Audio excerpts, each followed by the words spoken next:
नमः हरे हराय नमः। हरे कृष्णा। आज हम भगवत गीता अध्याय 8 श्लोक नंबर 13 सीखेंगे। चलिए शुरू करते हैं। ओम इति एकाक्षरं ब्रह्म व्याहरन् मामनुस्मरन् यः प्रयाति त्यजन् देहं स याति परमां गतिम्। अब हम इसे धीरे धीरे बोलकर समझते हैं। ओम इति एकाक्षरम ब्रह्म व्याहरन् माम अनुस्मरन् यः प्रयाति त्यजन् देहं स याति परमां गतिम्। अब हम इसे फिर से गाते हैं। ओम इति एकाक्षरं ब्रह्म व्याहरन् माम अनुस्मरन् यः प्रयाति त्यजन् देहं स याति परमां गतिम्। अब हम समझते हैं भगवान श्री कृष्ण इस श्लोक में हमें क्या बता रहे हैं। इस योगाभ्यास में स्थित होकर तथा अक्षरों के परम संयोग यानी ओंकार का उच्चारण करते हुए यदि कोई भगवान का चिंतन करता है और अपने शरीर का त्याग करता है तो वह निश्चित रूप से आध्यात्मिक लोकों को जाता है। हरे कृष्णा। चलिए अब हम प्रभु जी से इस श्लोक के बारे में और अच्छे से समझते हैं। हरे कृष्णा जी। तो यहाँ पर भगवान श्री कृष्ण वो 2 श्लोकों के माध्यम से जो बता रहे हैं कि सन्यासी किस तरह से अपना शरीर का त्याग करते हैं। तो उसका जो दूसरा श्लोक है वह यह है। वो क्या करता है? ओम इस मंत्र का जाप करता है और क्या कर रहा है? माम अनुस्मरण और भगवान श्री कृष्ण का ध्यान कर रहा है। बहुत सारे लोग होते हैं जो ओम का उच्चारण करते हैं पर किसी विशेष का रूप का ध्यान नहीं करते। पर यहाँ पर कोई भी सन्यासी है उनके लिए बताया गया कि ओम का जप करना है और भगवान श्री कृष्ण का स्मरण करते हुए इस शरीर का त्याग करता है तो वह परम गति को प्राप्त होता है। तो इसमें यहाँ पर भगवान श्री कृष्ण बता रहे हैं जो ओम है और भगवान का चिंतन है दोनों एक ही है। इसीलिए ओम का जप करते हुए और भगवान श्री कृष्ण का स्मरण करना है, क्योंकि जो ओम शब्द है वह भगवान श्री कृष्ण का ही रूप है। कभी भी जैसे ही ओम बोलते हैं तो सीधा भगवान श्री कृष्ण की ओर इंगित करता है, उन्हीं को दर्शाता है ओम।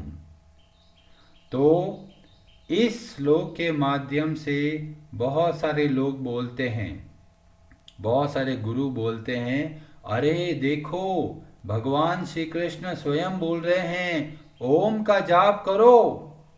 तो क्या करना है?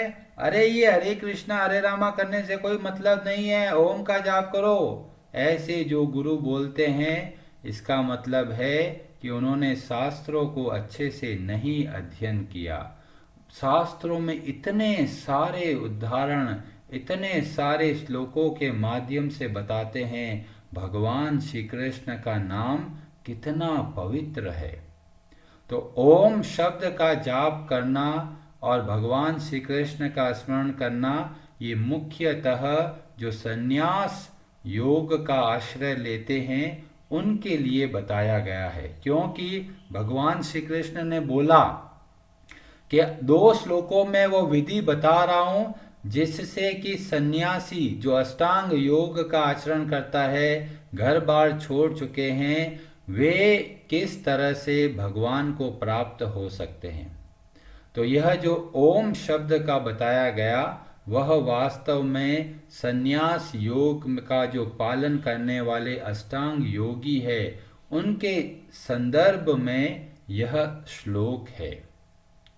तो इसका वास्तव में जो बात हमें समझ में आती है वो पहला यह है कि जो ओम शब्द है वह भगवान श्री कृष्ण का रूप है। आप जब भी कोई भी कार्य ओम से आरंभ करते हैं तो ओम का मतलब भगवान श्री कृष्ण है। चाहे आप ओम नमः शिवाय बोलते हैं तो भी वह पहले भगवान श्री कृष्ण का स्मरण कराना चाहिए। क्यों?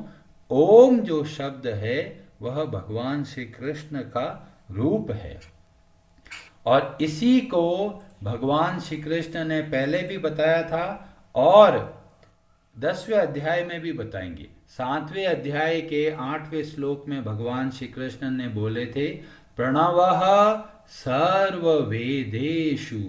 भगवान श्री कृष्ण बोलते हैं सारे वेदों में जो प्रणव ओम जो शब्द है वह भगवान श्री कृष्ण का रूप है।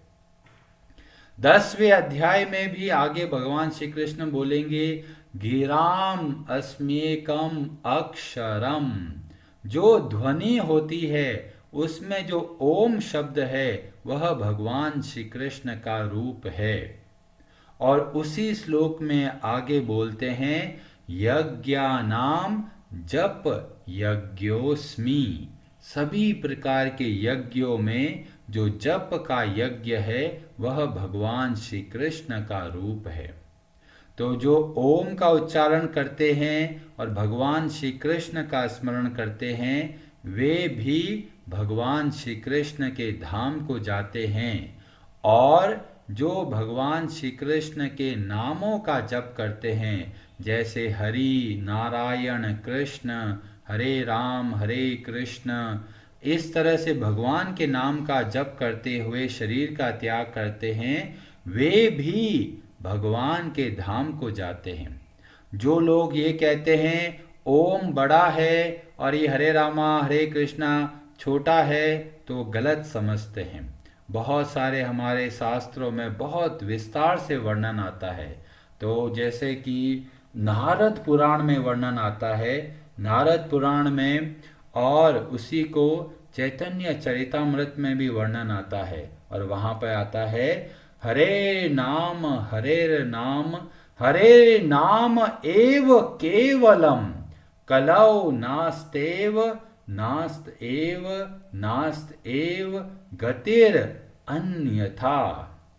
कलौ इस कलयुग में भगवान श्री कृष्ण का नाम, हरि का नाम, हरेर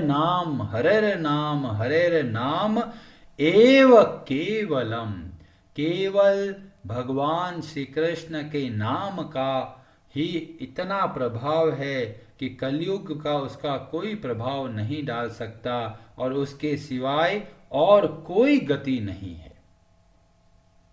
और श्रीमद् भागवतम में तो बहुत फेमस बोला है जहां पर बताया, कलेर दोष निधे राजन अस्ति एको महान गुणा कीर्तनाद एव कृष्णस्य मुक्त संगः परम व्रजेत। भगवान श्री कृष्ण का कीर्तन, भगवान श्री कृष्ण के नाम का जप इतना पवित्र करने वाला है कि कलयुग का कोई प्रकार का दुष्प्रभाव हमारे ऊपर कभी नहीं पड़ेगा। और इसीलिए जब हम शास्त्रों का अध्ययन करते हैं तो हमें पता चलता है कि जब हम भगवान के नाम का जप करते हैं तो उसके अंदर ओम सम्मिलित है। जब हम हरे कृष्ण कृष्ण कृष्ण हरे हरे, हरे राम राम राम हरे हरे, इस तरह का जब हम जाप करते हैं तो उसमें जो ओम शब्द का उसके अंदर सम्मिलित हो जाता है। तो हमें अलग से ओम का जप करने की आवश्यकता नहीं होती। बहुत सारे लोग कैसा करते हैं, एक माला तो ओम की करेंगे, एक माला ओम नमः शिवाय की करेंगे, एक माला हरे कृष्णा महामंत्र की करेंगे। तो इसका मतलब है कि हमें इन पे भरोसा नहीं है और इसीलिए अलग अलग आश्रय लेते हैं। जब हम भक्ति में आगे बढ़ते हैं तो एक मंत्र का आश्रय, जैसे यहाँ पर बताया गया, जब हम हरे कृष्णा महामंत्र का जाप करते हैं उसमें सभी मंत्र सम्मिलित हो जाते हैं और इसीलिए इसको महामंत्र बोलते हैं। तो अलग से आपको ना ओम का जप करने की आवश्यकता पड़ेगी, ना आपको अलग से किसी और देवता का नाम की जप की आवश्यकता पड़ेगी, ना किसी भगवान के अन्य मंत्र के जाप की आवश्यकता पड़ेगी। बहुत सारे लोग सोचते हैं एक मंत्र बोलते हैं ओम नमो भगवते वासुदेवाय, एक बार मंत्र एक माला करेंगे ओम नमो नारायणाय, फिर एक मंत्र का जाप करेंगे हरे कृष्णा। शुरू में ठीक है, अभी आपको भरोसा नहीं तो चल सकता, पर धीमे धीमे हमें एक मंत्र का आश्रय लेना है। और सब जब हम शास्त्रों को देखते हैं, भगवान के भक्तों को देखा है, तो कलयुग के लिए हरे कृष्णा महामंत्र के लिए सब बताते हैं, क्योंकि कली संतरण उपनिषद से वर्णन है कि भगवान का यह नाम जो 16 अक्षरों वाला है, यह हमें कलयुग के अंदर सबसे बड़ा लाभ पहुंचा सकता है। पद्म पुराण में वर्णन आता है, नाम चिंतामणि कृष्ण चैतन्य रस विग्रह, पूर्ण शुद्धो नित्य मुक्तो अभिन्नत्वं नाम नामिनो। जब भगवान श्री कृष्ण के नाम का जप करते हैं तो साक्षात भगवान श्री कृष्ण स्वयं प्रकट होते हैं। क्यों? भगवान के नाम और भगवान में कोई अंतर नहीं है। अभिन्नत्वम नाम नामिनः। और ये कैसा नाम है भगवान का? पूर्ण शुद्धो नित्य मुक्तो। ये बहुत ही पवित्र है और हमको भी पवित्र करने वाला है। नित्य मुक्तो यह मंत्र है, महामंत्र जो भगवान श्री कृष्ण के नाम का है, वह वास्तव में मुक्त है और हमें भी बंधन से मुक्त करा सकता है।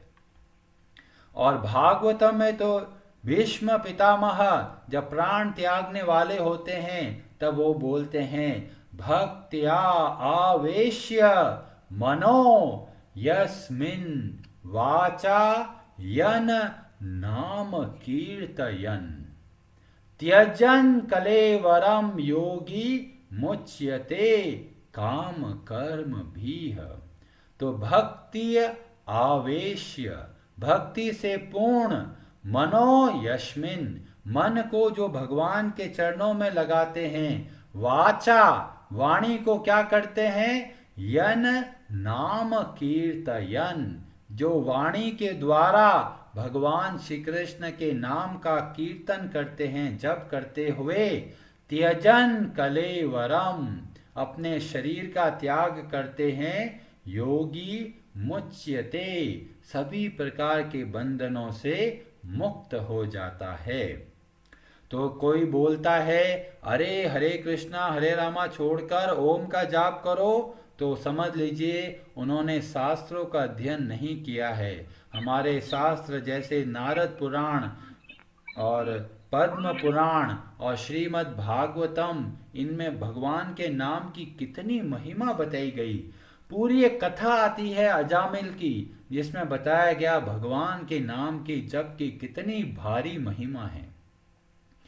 तो अगली बार कोई आपको बोले कि ओम का जाप करो, तो आपको पता है कि क्या बोलना है।